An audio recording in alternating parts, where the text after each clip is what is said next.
Hello and welcome to another episode of Neptunalities, a galaxy where you can get lost in the world of books. We have so many different episodes for you, feel free to choose anything that you like. Today's episode is going to be about the book called The Unhoneymooners by Christina Lauren. It is a romance book. It's enemies to lovers, actually. And it also has some sort of fake dating going on as well. Now, this book was published in 2019 by Christina Hobbs and Lauren Billings, which, if you didn't know, Christina Lauren is a combined pen name of longtime partners and besties, Christina Hobbs, Lauren Billings, the New York Times, USA Today, and #1 international best-selling authors of so many different books, of the Beautiful and the Wild season series. And again, there are so many books that these two have written together, and most of them has become a favorite of so many different people. The summary of this book is that for two sworn enemies, anything can happen during the Hawaiian trip of a lifetime.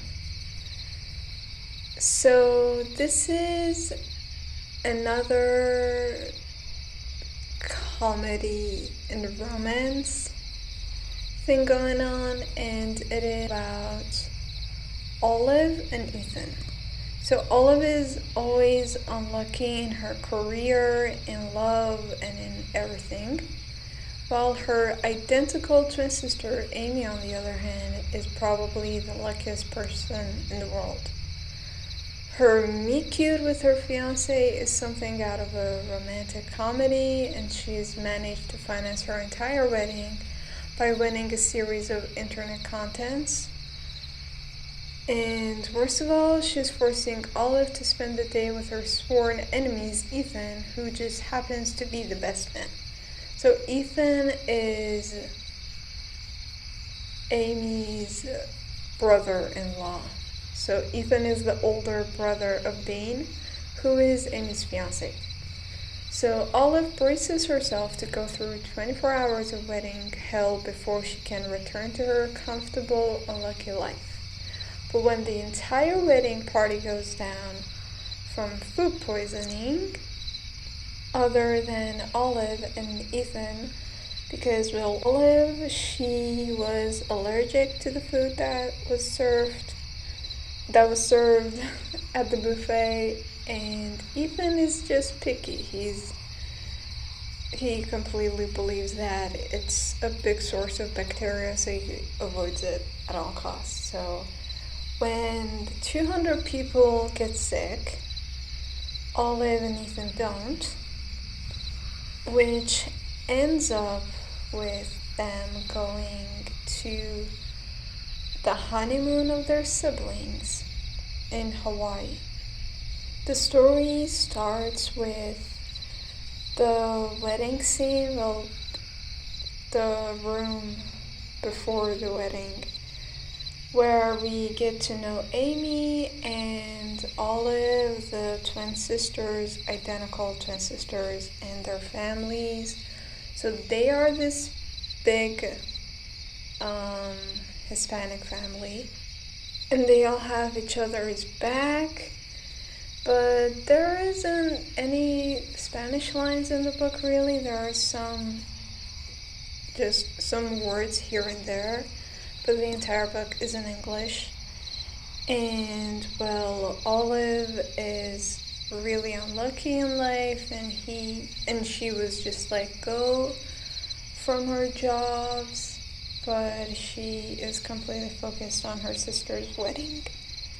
Now, apparently, Amy and Dane, they've been dating for the past 3 years, and now they're just getting married, and during those 3 years, Ethan and Olive never got along. And in the end, it happens to be a misunderstanding, which is on. I don't know, do you like the plots where everything goes bad because of a misunderstanding? Let me know in the comments. So Olive, she's not an athletic person, and well, she thinks that her body is the reason that Ethan just doesn't like her, because the very first time that they met, it was at this fair, and they're from Minnesota, Twin Cities. So they meet at the Minnesota State Fairgrounds, and she apparently goes to buy some cheese, and when she returns, Ethan gives her a look, and then they just stop talking. And that is apparently where the hate starts to form, which is a pretty funny reason for a hateful relationship to begin, but it also makes total sense. You wouldn't like anyone who doesn't like you. I think that's just human, and you especially would be, you would have total right of not liking a person because you feel like they try to make you feel bad about yourself. So that was just a flashback. But then, back at the wedding, when everyone is sick, and Amy and Dane practically force Ethan and Olive to go to their honeymoon, because, again, Amy, she won this free honeymoon, so she doesn't want it to get wasted, and well, they're identical, so that makes sense. And again, Ethan and Dane share the last thing, so why not? But well, remember the scene where Olive is unemployed? That comes to play a part because she ends up buying a plane ticket, which Ethan does not approve of. So Amy is a nurse, and Olive is also in science, so she's practically the salesperson between the physicians and the pharmacies. And as well, Olive likes to say what Ethan does, he does something with math, so he's practically in finance for companies, telling them how to manage their social media campaigns in the finance part of their internet presence.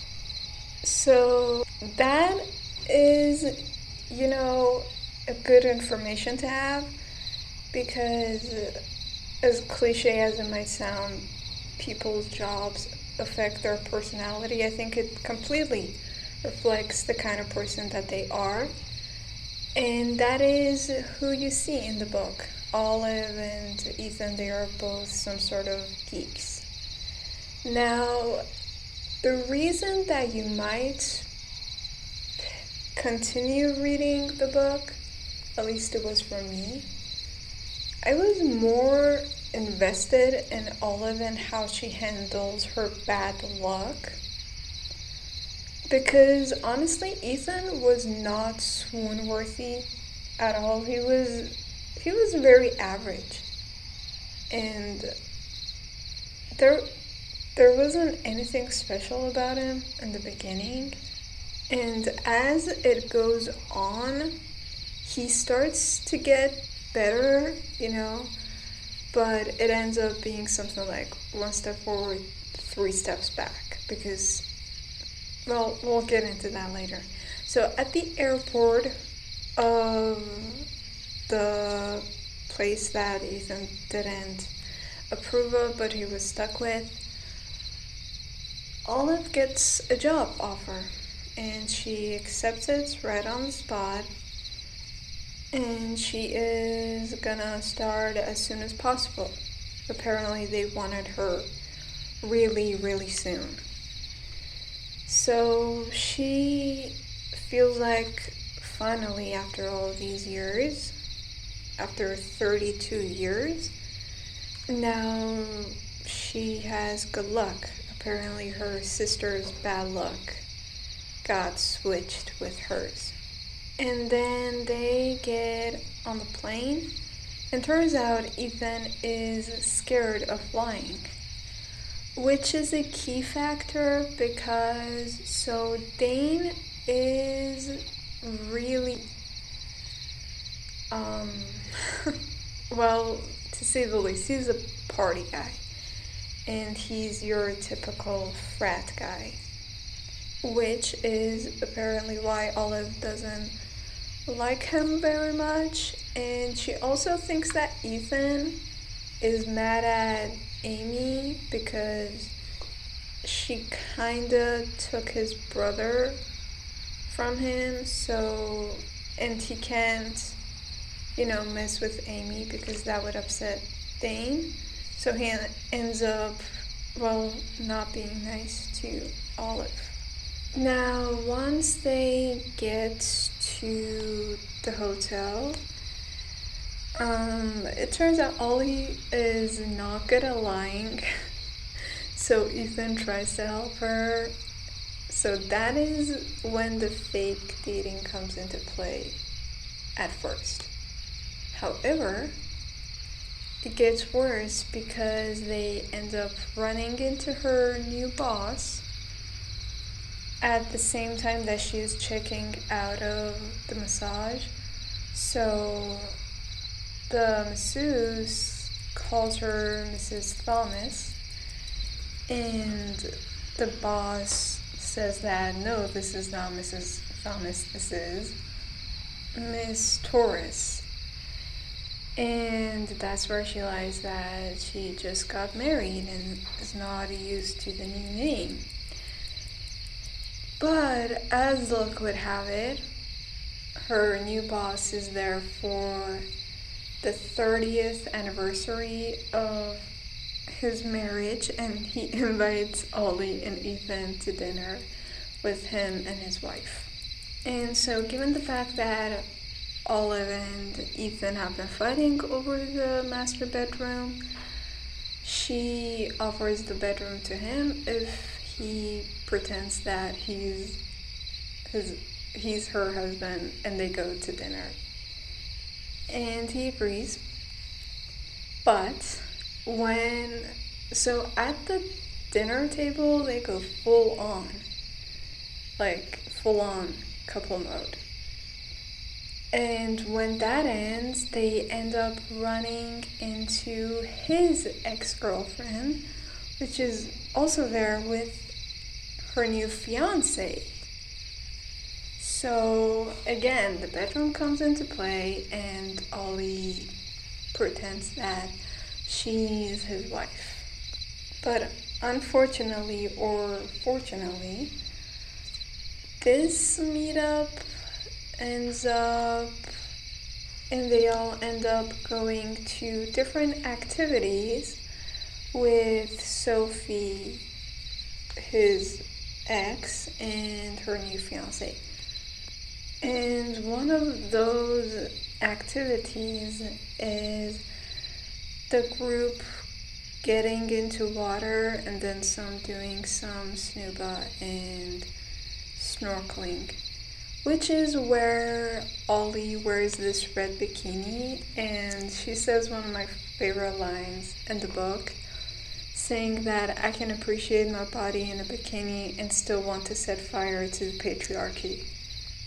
And throughout the entire book, Ollie has this energy of maybe not being confident, while Amy is the opposite. She's very confident and she has everything put together and her life is on the right track and everything, while Ollie is not. She's more shy. So to see that confidence and to hear such a true statement, that was refreshing.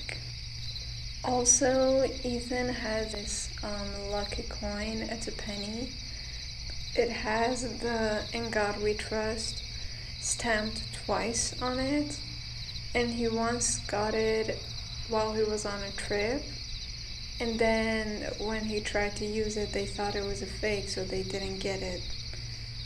But ever since he got that coin, good things happen, so he sees that as a lucky coin, but he's not like super attached to it. He doesn't think his entire life depends on that coin. But well, Ollie, she's more superstitious than that.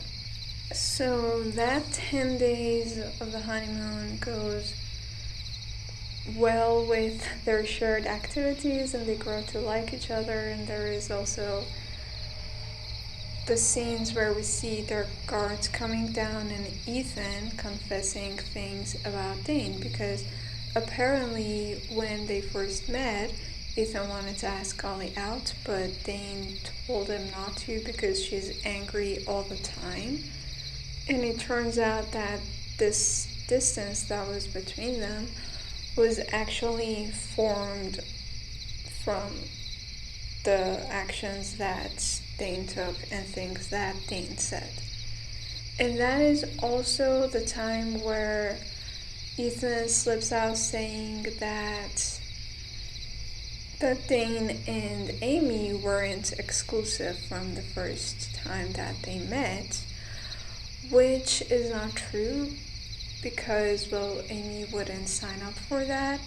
And also there were so many important dates that Dane has missed, and he has always said that it was Ethan and he was the one buying the tickets and organizing stuff, which again turns out to be false because Ethan says that Dane has planned it all. However, that is also the time that Dane becomes a sore subject, and with his presence and even without his presence, Dane causes problems. And well, Ethan has this sweet spot for his brother, so he completely defends Dane and asks Ollie to not say anything to Amelia.